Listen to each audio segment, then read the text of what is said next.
Hello student, जैसा कि आप लोगों ने मेरे पिछले YouTube चैनल में पढ़ा राजनीति विज्ञान का क्षेत्र।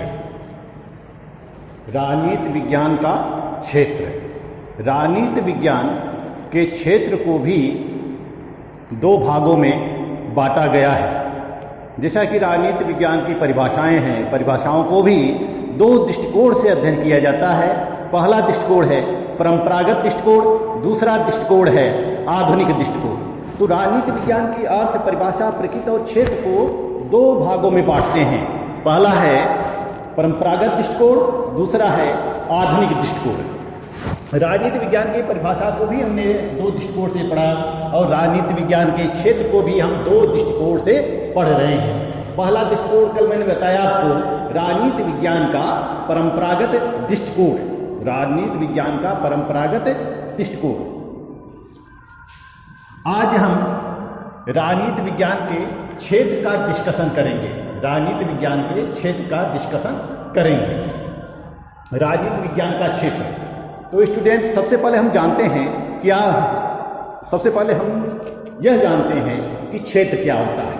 क्षेत्र यानी कि स्कोप। क्षेत्र को हम क्या कहते हैं? स्कोप। स्कोप, राजनीति विज्ञान का क्षेत्र क्या है, स्कोप क्या है? क्षेत्र का तात्पर्य होता है विषय वस्तु से। क्षेत्र का तात्पर्य क्या होता है? विषय वस्तु से। क्षेत्र का तात्पर्य विषय वस्तु से होता है कि राजनीति विज्ञान की विषय वस्तु क्या है। विषय वस्तु का मतलब कि राजनीति विज्ञान में हम किन किन बातों का अध्ययन करते हैं। राजनीति विज्ञान के अंतर्गत हम किन किन बातों का अध्ययन करते हैं। यह राजनीति विज्ञान का जो क्षेत्र है यह पूरा विश्व है। राजनीति विज्ञान का यह जो क्षेत्र है वो पूरा विश्व है। हम पूरे विश्व की घटनाओं का अध्ययन करते हैं। तो राजनीति विज्ञान के क्षेत्र को सबसे पहले हम परंपरागत दृष्टिकोण में लेते हैं। परंपरागत दृष्टिकोण, राजनीति विज्ञान की परंपरागत दृष्टिकोण। परंपरागत दृष्टिकोण, राजनीति विज्ञान की परंपरागत दृष्टिकोण लेते हैं। यह परंपरागत दृष्टिकोण क्या है? क्षेत्र से आप सभी लोग स्पष्ट होंगे कि क्षेत्र क्या होता है। यानी कि क्षेत्र विषय वस्तु होती है। विषय वस्तु होती है कि हम इस विषय के अंतर्गत किन किन बातों का अध्ययन करते हैं। किन किन बातों का अध्ययन करते हैं, अर्थात इसका दायरा कहाँ तक है। राजनीति विज्ञान का दायरा कहाँ तक है, किन घटनाओं को, किन संस्थाओं का, किन गतिविधियों का अध्ययन हम करते हैं। यह सब राजनीति विज्ञान का विषय है, राजनीति विज्ञान का विषय है। परंपरागत दृष्टिकोण, जैसा कि परंपरागत दृष्टिकोण में केवल मूल्यों और संस्थाओं पर बल दिया जाता था। जो परंपरागत दृष्टिकोण है यह मूल्यात्मक है और संस्थात्मक है। यह मूल्यात्मक है और संस्थात्मक है। इसमें मूल्यों को महत्व दिया जाता है, संस्थाओं को महत्व दिया जाता है, राज्य सरकार जैसी संस्थाओं को महत्व दिया जाता है। केवल इसमें चिंतन किया जाता है, केवल चिंतन किया जाता है। इसका व्यवहारिकता से कोई लेना देना नहीं है। तो राजनीति विज्ञान का जो परंपरागत दृष्टिकोण है, यानी कि परंपरागत दृष्टिकोण के अनुसार राजनीति विज्ञान का जो क्षेत्र है, इस क्षेत्र को लेकर विभिन्न विद्वानों ने विभिन्न प्रकार की विषय वस्तु बतलाई है। जैसे कि इसमें हम पहला नाम लेते हैं गार्नर का। गार्नर क्या कहता है? राजनीति विज्ञान, जैसा कि हमने पहले आपको बताया कि राजनीति विज्ञान क्या है, राज्य का अध्ययन है। गार्नर कहते हैं कि राजनीति विज्ञान में किसका अध्ययन हम करते हैं? ये राज्य का अध्ययन करते हैं। राज्य के अंदर जो संस्थाएं होती हैं, उन राज्य के अंतर्गत जो संस्थाएं होती हैं उन संस्थाओं का अध्ययन करते हैं। राज्य क्या है, राज्य का स्वरूप क्या है, राज्य की प्रकृति क्या है, राज्य के क्षेत्र क्या है, राज्य का किस प्रकार प्रशासन करें, इन सब का अध्ययन हम राजनीति के अंतर्गत करते हैं, राजनीति विज्ञान के अंतर्गत करते हैं। इसमें हम फिर लेते हैं बिलोबी की।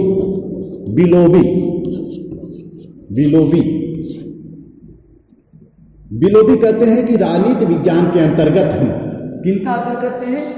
यह राज्य सरकार। राजनीति विज्ञान के अंतर्गत हम अध्ययन करते हैं राज्य और सरकार राज्य और सरकार का अध्ययन करते हैं। इसके साथ ही साथ हम किसका अध्ययन करते हैं? विधि का अध्ययन करते हैं। इसके साथ ही साथ हम किसका अध्ययन करते हैं? विधि का अध्ययन करते हैं। राज्य, सरकार और विधि का अध्ययन करते हैं। यानी कि राज्य का अस्तित्व क्या है, राज्य की उत्पत्ति कैसे हुई है, राज्य का स्वरूप क्या है, सरकार क्या है, सरकार के विभिन्न रूप क्या हैं, सरकार के कार्य क्या हैं, सरकार के विभिन्न प्रकार क्या हैं, विधि क्या है, विधि को कौन लागू करता है, विधि का निर्माण कैसे होता है, निर्माण करने वाली संस्थाएं कौन सी है, और विधि का क्रियान्वयन किनके ऊपर होता है। इन सब बातों का अध्ययन हम राजनीति विज्ञान के अंतर्गत करते हैं। यानी कि राजनीति विज्ञान का क्षेत्र है राज्य, सरकार और विधि। राज्य, सरकार और विधि। अब हम तीसरा नाम लेते हैं। तीसरा नाम लेते हैं। अब हम तीसरा नाम लेते हैं प्रोफेसर गैटिल। प्रोफेसर गैटिल। गैटिल महोदय कहते हैं कि राजनीति विज्ञान के अंतर्गत अध्ययन किया जाता है। किसका अध्ययन किया जाता है? राज्य का। राज्य में क्या, किसका अध्ययन किया जाता है? राज्य की उत्पत्ति। राज्य की उत्पत्ति। राजनीति विज्ञान के अंतर्गत किसका अध्ययन किया जाता है? राज्य की उत्पत्ति का अध्ययन किया जाता है। और इसके साथ ही साथ है जो विभिन्न संस्थाएं हैं, विभिन्न संस्थाएं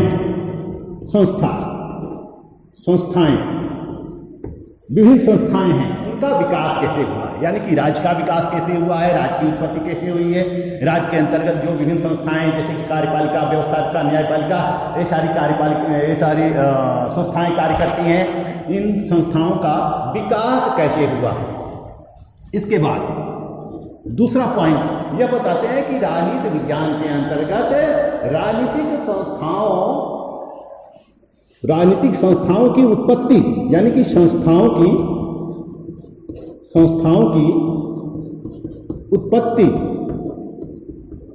और इनके ऐतिहासिक विकास का अध्ययन करते हैं। ऐतिहासिक विकास, राजनीतिक संस्थाओं की उत्पत्ति, यानी कि वर्तमान राजनीतिक संस्थाओं की, वर्तमान में जो राजनीतिक संस्थाएं हैं, उन संस्थाओं की उत्पत्ति कैसे हुई है, उनका ऐतिहासिक विकास क्या रहा है, इन सब का अध्ययन किया जाता है। इसके साथ ही साथ सिद्धांतों का अध्ययन किया जाता है। सिद्धांतों का अध्ययन किया जाता है। यानी कि राजनीति विज्ञान के अंतर्गत वर्तमान राजनीतिक संस्थाओं की उत्पत्ति, वर्तमान राजनीतिक संस्थाओं का विकास, विभिन्न सिद्धांतों का विकास, इन सब का अध्ययन किया जाता है। तीसरा पॉइंट है, गैटिल महोदय कहते हैं कि राजनीति विज्ञान के अंतर्गत राज्य के भावी स्वरूप का अध्ययन किया जाता है। राज्य के भावी स्वरूप का अध्ययन किया जाता है। यानी कि राज्य जो भविष्य में होने वाला है, भावी स्वरूप है, और इसके साथ साथ आदर्श स्वरूप, भावी आदर्श स्वरूप का अध्ययन किया जाता है। यानी कि राज्य को कैसा होना चाहिए, राज्य भविष्य में कैसा हो, इन सभी बातों का विश्लेषण, अध्ययन राजनीति विज्ञान का विषय है। यानी कि राजनीति विज्ञान का क्षेत्र है। राजनीति विज्ञान के अंतर्गत हम राज्य की उत्पत्ति, विभिन्न संस्थाएं, वर्तमान संस्थाओं की उत्पत्ति, ऐतिहासिक विकास, सिद्धांतों तथा राज्य के भावी स्वरूपों का वर्णन करते हैं। प्रोफेसर गुडनाव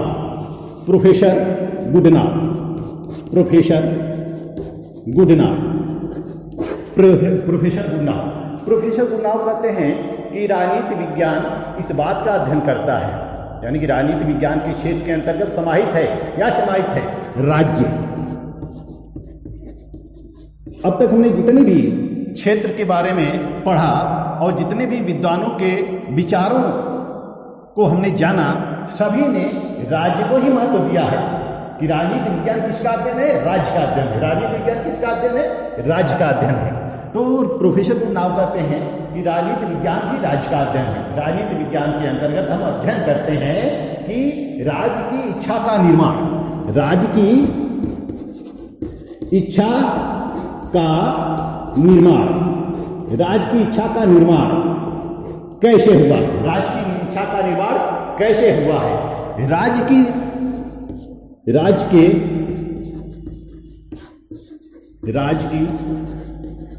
इच्छा का प्रकटीकरण, राज्य की इच्छा का प्रकटीकरण कैसे हुआ है? इसके साथ साथ राज्य की इच्छा का क्रियान्वयन, राज्य की इच्छा का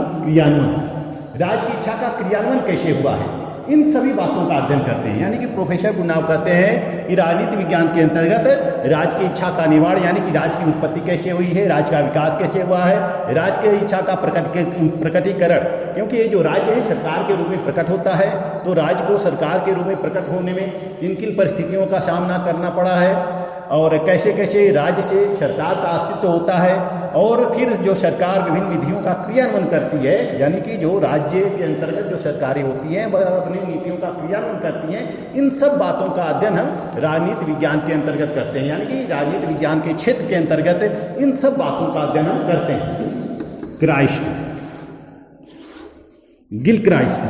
गिलक्राइस्ट कहते हैं कि राजनीति विज्ञान के क्षेत्र के अंतर्गत इस बात का अध्ययन किया जाता है कि राज्य क्या है, व्हाट इज द स्टेट, राज्य क्या है, राज्य क्या है, राज्य क्या रहा है, राज्य क्या रहा है, क्या रहा है, राज्य क्या है, राज्य क्या रहा है। तीसरा, राज्य को क्या होना चाहिए, राज्य को क्या होना चाहिए, क्या होना चाहिए, राज्य को क्या होना चाहिए, इनका अध्ययन करते हैं। यानी कि राज्य को क्या होना चाहिए, राज्य क्या है, राज्य क्या रहा है, राज्य को क्या होना चाहिए, इन सब बातों का अध्ययन हम राजनीति विज्ञान के अंतर्गत करते हैं। इसके बाद अब हम जानते हैं, ये तो विभिन्न परिभाषाएं हुई हैं, गिलक्राइस्ट की हुई हैं, बिलोबी की हुई हैं और गैटिल की हुई हैं। ये विभिन्न विद्वानों ने राजनीति विज्ञान के विभिन्न क्षेत्र बताए हैं, लेकिन सभी का मत एक ही है। क्या है? सभी लोग एक ही बिंदु पर आकर रुक जाते हैं, वह क्या है? राज्य, यानी राजनीति विज्ञान राज्य का अध्ययन। अब 1948 में क्या होता है? यूनेस्को का सम्मेलन होता है,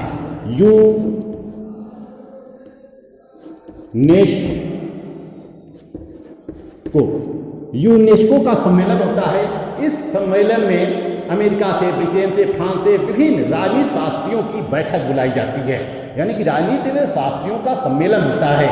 क्यों सम्मेलन होता है? यह डिसाइड करने के लिए कि राजनीति विज्ञान के अंतर्गत क्या क्या अध्ययन किया जाए। क्योंकि 1948 से पहले राजनीति विज्ञान के क्षेत्र की स्थिति कुछ और थी, वह केवल राज्य और सरकार का अध्ययन था। लेकिन 1948 में यूनेस्को के तत्वाधान में एक परिषद बुलाई जाती है राजनीति शास्त्रियों की, और ये सभी राजनीति शास्त्रियों ने यह डिसाइड किया कि राजनीति विज्ञान जो है या राजनीति शास्त्र जो है वह केवल राज्य और सरकार का अध्ययन नहीं है, बल्कि इससे बहुत कुछ है, यूनेस्को 1948 के राजनीति शास्त्रियों के सम्मेलन के अनुसार राजनीति विज्ञान के कौन कौन से क्षेत्र हैं? पहला, उन्होंने कई क्षेत्रों का वर्णन किया है, राजनीति विज्ञान के कई क्षेत्रों का वर्णन किया है। पहला है राजनीति के सिद्धांत, थ्योरी ऑफ पॉलिटिक्स, राजनीति के सिद्धांत, राजनीति के सिद्धांत। पहला क्या है? राजनीति के अंतर्गत क्या है? राजनीतिक सिद्धांत, यानी कि थ्योरी है, थ्योरी के पश्चात है राजनीतिक विचारों का इतिहास, history of political thought, history of political thought,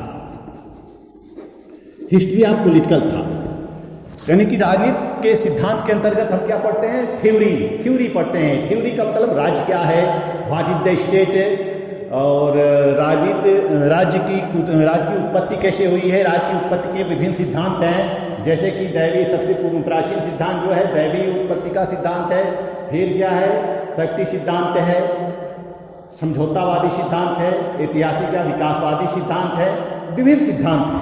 राज्य की उत्पत्ति के विभिन्न सिद्धांत हैं, मार्क्सवादी सिद्धांत हैं, विभिन्न सिद्धांत हैं। इसके अलावा राजनीति विज्ञान के विभिन्न थ्योरी है राजनीति, जैसे कि कुछ विचारधाराएं भी हैं, उदारवाद, समाजवाद, आदर्शवाद, अराजकतावाद, विभिन्न वाद हैं, सिद्धांत भी हैं, जैसे प्रभुसत्ता क्या है, कानून क्या है, समानता, स्वतंत्रता, इन सभी थ्योरी का अध्ययन हम राजनीति के अंतर्गत करते हैं। और इसके बाद है हिस्ट्री ऑफ पॉलिटिकल थॉट, यानी कि राजनीतिक विचारों के इतिहास का भी अध्ययन करते हैं, राजनीतिक विचारों के इतिहास का अध्ययन करते हैं, यानी कि राजनीति का जो राजनीतिक विचारधाराएं कहाँ से प्रारंभ होती हैं, कौन कौन लोग इस राजनीतिक विचारधाराओं में शामिल हैं। जैसे कि सबसे पहले हम राजनीति विज्ञान का प्रारंभ प्लेटो के काल से मानते हैं, प्लेटो और अरस्तु से मानते हैं। प्लेटो ने आदर्शवादी पद्धति के आधार पर अध्ययन किया, तो अरस्तु ने वैज्ञानिक पद्धति के आधार पर अध्ययन किया, अपना अध्ययन उसने वैज्ञानिक पद्धति के आधार पर किया। इसीलिए टीएस कोलरिज कहते हैं कि हर विचारक या तो प्लेटोवादी होता है या तो अरस्तुवादी, यानी कि वह या तो प्लेटोवादी है या फिर अरस्तुवादी है। तो पहला इसमें क्या है, विषय क्या है, पहला बिंदु क्या है, राजनीति के सिद्धांत, थ्योरी और हिस्ट्री ऑफ पॉलिटिकल थॉट हम पढ़ते हैं। और इसमें अब दूसरा पॉइंट आता है राजनीतिक संस्थाएं।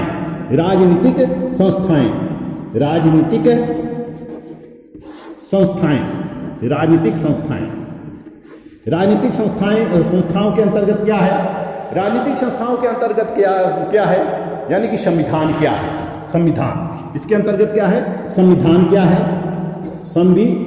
क्या है, सरकार क्या है, सरकारों के विभिन्न रूप क्या है और विभिन्न स्वरूप क्या है। यानी कि राजनीति विज्ञान के अंतर्गत इस बात का अध्ययन किया जाता है कि संविधान क्या है, विभिन्न संस्थाएं जैसे कि सरकार हैं और स्वरूप, सरकार क्या है, सरकार के विभिन्न रूप। तीसरा पॉइंट आता है राजनीतिक दल, समूह एवं लोकमत। यूनेस्को ने क्या निर्धारित किया, यूनेस्को का मतलब UNESCO United Nation of Educational, Sociological, Cultural Organization, यानी कि शैक्षणिक, सामाजिक और सांस्कृतिक संगठन, संयुक्त राष्ट्र का शैक्षणिक, सामाजिक और सांस्कृतिक संगठन यूनेस्को ने तीसरी बात यह निर्धारित किया कि इसके अंतर्गत हम अध्ययन करते हैं राजनीतिक दल, पॉलिटिकल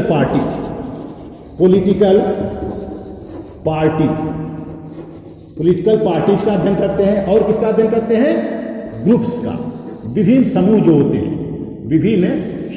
हैं, यानी कि पॉलिटिकल पार्टीज का अध्ययन करते हैं, ग्रुप्स का अध्ययन करते हैं और पब्लिक ओपिनियन का अध्ययन करते हैं। लोकमत आप जानते हैं, पब्लिक ओपिनियन का अध्ययन करते हैं, लोकमत का अध्ययन करते हैं। लोकमत क्या है, क्योंकि लोकमत से ही सरकारें बनती हैं, सरकारें बिगड़ती हैं। लोकमत जिसके पक्ष में होता है, जनमत जिसके पक्ष में होता है, उसी की सरकार बनती है, उसी की पार्टी बनती है।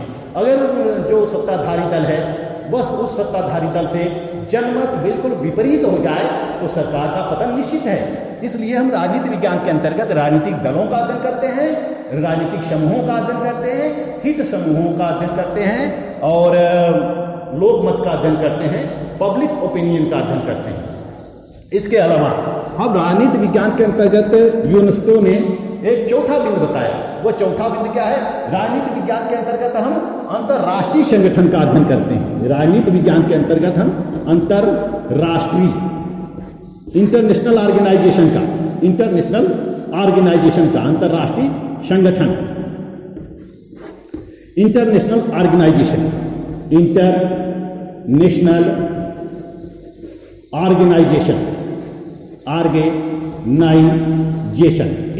ऑर्गेनाइजेशन का करते हैं।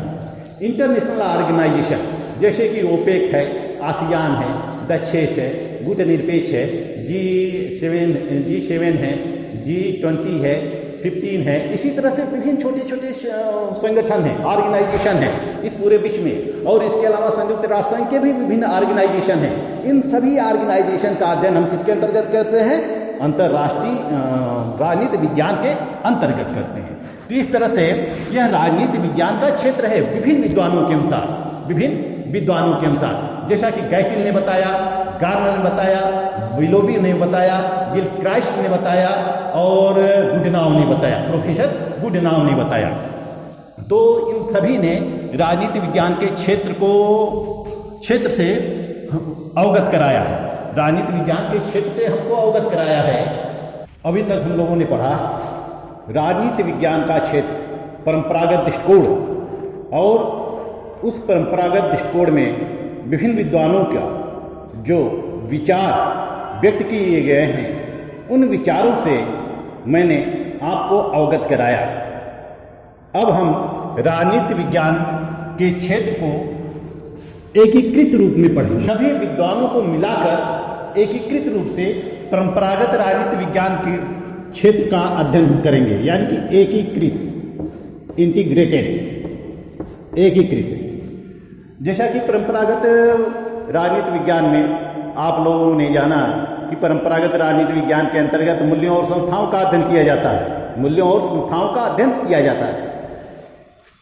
इसमें बाद में धीरे धीरे थोड़ी थोड़ी चेंजिंग होने लगी, यानी कि बाद में 19वीं शताब्दी तक आते आते मनुष्यों का भी अध्ययन किया जाने लगा।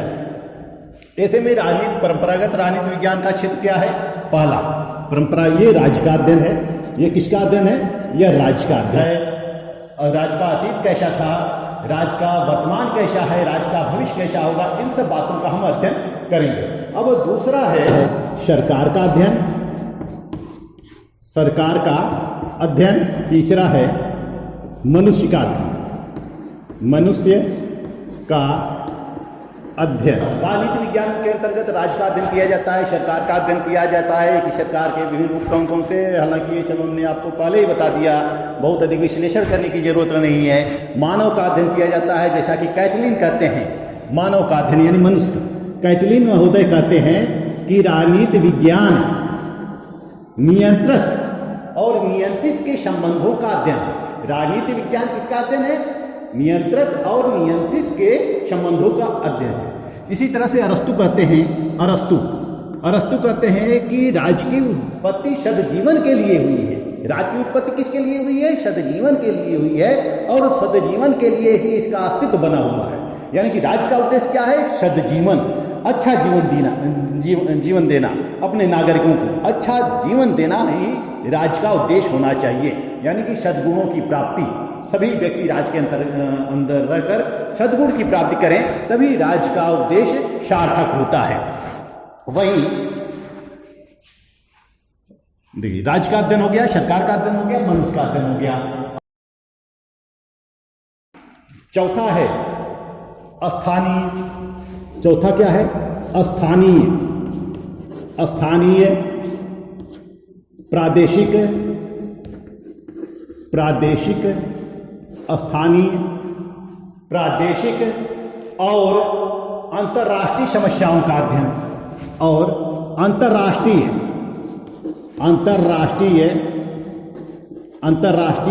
समस्याओं का अध्ययन। राजनीति विज्ञान क्या है? अंतर्राष्ट्रीय समस्याओं का अध्ययन, यानी कि स्थानीय समस्याएं होती हैं। चुनाव में हम देखते हैं कि स्थानीय समस्या होती है, और सारी बहुत सी समस्याएं हैं, स्थानीय है, प्रादेशिक है, अंतर्राष्ट्रीय है। इन सब का अध्ययन हम किसके अंतर्गत करते हैं? राजनीति विज्ञान के अंतर्गत करते हैं। पांचवा है राजनीतिक दलों, दबाव समूहों या हित समूहों, दबाव समूहों या हित समूहों या दबाव गुटों और राजनीतिक गतिविधियों का अध्ययन। राजनीतिक गतिविधियों राजनीतिक गतिविधियों का अध्ययन राजनीतिक गतिविधियों का अध्ययन, यानी कि राजनीतिक दल, चूंकि हम वर्तमान में विश्व के अनेक देशों में पॉलिटिकल पार्टीज हैं, क्योंकि लोकतंत्र कायम हो चुका है। लोकतंत्र है, जिस देश में लोकतंत्र है तो वहाँ पॉलिटिकल पार्टी जरूर होगी, लोकतंत्र पॉलिटिकल पार्टी जरूर होगी, क्योंकि पॉलिटिकल पार्टी जो है लोकतंत्र की प्राण वायु है, यानी कि यह श्वास नली है। यदि राजनीतिक दल नहीं रहेगा तो उस देश में लोकतंत्र नहीं रहेगा, लोकतंत्र नहीं रहेगा। तो हर देश कोई राजनीतिक दल, पॉलिटिकल पार्टी की भूमिका क्या है, सरकार का गठन कैसे करती है, नीतियों का निर्माण कैसे करती हैं, और विभिन्न दबाव समूह होते हैं जो राजनीतिक दलों को प्रत्यक्ष या सरकार को प्रत्यक्ष या अप्रत्यक्ष रूप से प्रभावित करते रहते हैं। इन दबाव समूहों की भूमिका क्या है, विधि निर्माण में क्या है, समाज निर्माण में क्या है, राज्य निर्माण में क्या है, देश निर्माण में क्या है। राजनीतिक गतिविधियों का अध्ययन किया जाता है कि विभिन्न जो राजनीतिक गतिविधियाँ होती हैं, जैसे हिंसा है, उपद्रव है, जुलूस है, हड़ताल है, विभिन्न राजनीतिक आंदोलन है, इन सभी का अध्ययन हम राजनीति विज्ञान के अंतर्गत समाहित करते हैं। तो इस तरह से हम देखते हैं कि परंपरागत राजनीति विज्ञान के अंतर्गत पहला राज्य का अध्ययन किया जाता है, दूसरा सरकार का अध्ययन किया जाता है, तीसरा मनुष्य का अध्ययन किया जाता है, यानी कि मानव का अध्ययन किया जाता है, चौथा स्थानीय, प्रादेशिक, अंतर्राष्ट्रीय समस्याओं का अध्ययन किया जाता है, पांचवा राजनीतिक दलों, दबाव समूहों, राजनीतिक गतिविधियों का अध्ययन किया जाता है। तो यह रहा परंपरागत राजनीति विज्ञान का क्षेत्र, एकीकृत विभिन्न विद्वानों के अनुसार जो था वो उसको मैंने आपको बता दिया, अवगत करा दिया। अब यह परंपरागत दृष्टिकोण, एकीकृत दृष्टिकोण है, सबको विभिन्न विद्वानों को मिलाकर यह हमने शीर्षक तैयार किया है कि राजनीति विज्ञान की परंपरागत अवधारणा क्या है, क्षेत्र संबंधी अवधारणा क्या है। अब आप मेरे अगले वीडियो में आप पढ़ेंगे राजनीति विज्ञान का क्षेत्र आधुनिक दृष्टिकोण, यानी कि modern concept, according to modern concept, scope of political science. राजनीति विज्ञान का क्षेत्र आधुनिक अवधारणा या आधुनिक दृष्टिकोण के अनुसार। धन्यवाद।